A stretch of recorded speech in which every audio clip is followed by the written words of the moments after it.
We hear a lot of talk in the news these days about wages. Some say if we just increase the minimum wage to $15 an hour, there'd be no more poverty, no more sickness, no more pain, no more suffering.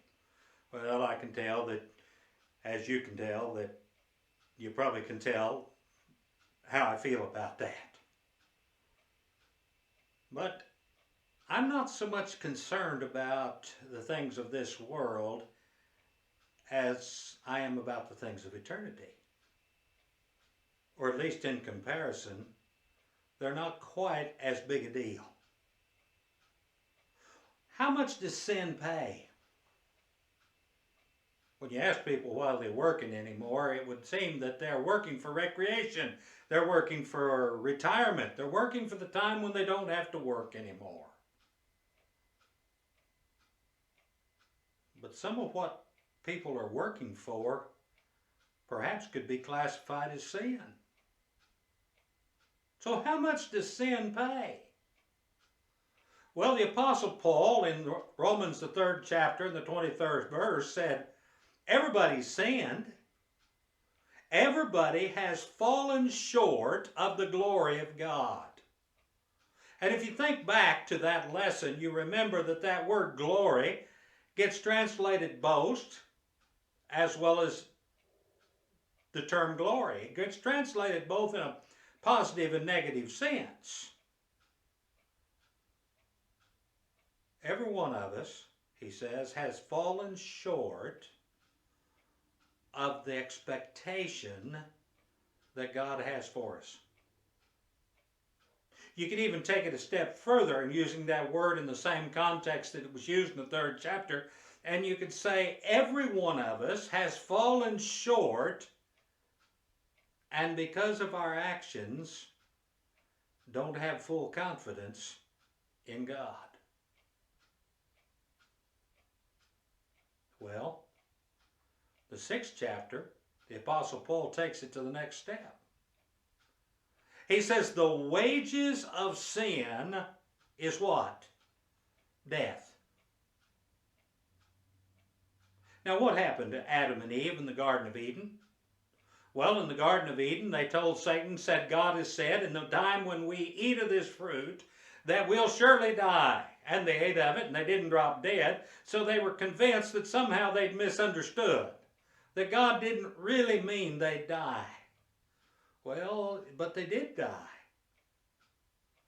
because they were separated from God. You know what makes heaven so wonderful? It's not streets of gold. It's not trees that produce fruit 12 months out of the year. It's not the fact that it's always beautiful weather.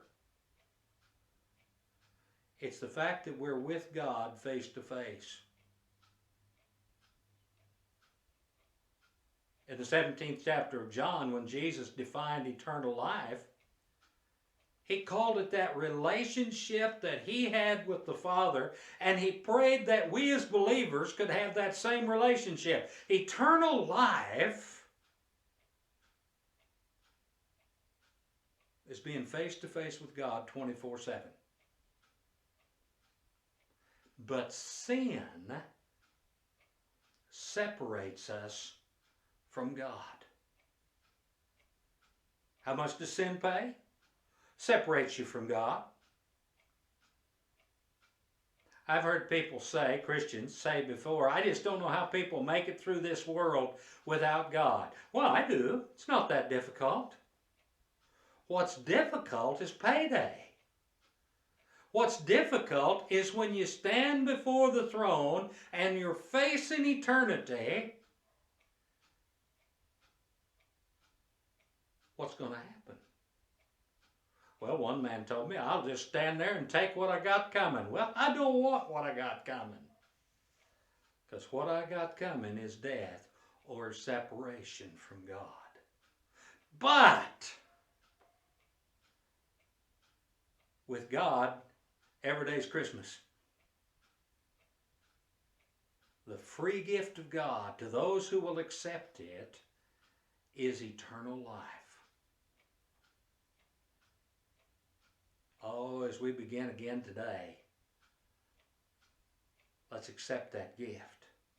Now we're going to talk about it in the next few videos, and there's 4 of them this week.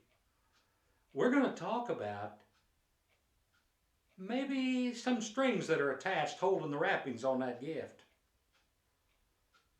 but the blessings that come with the conditions. The choice is simple: death or life, separation or fellowship. Separation comes with despair. Fellowship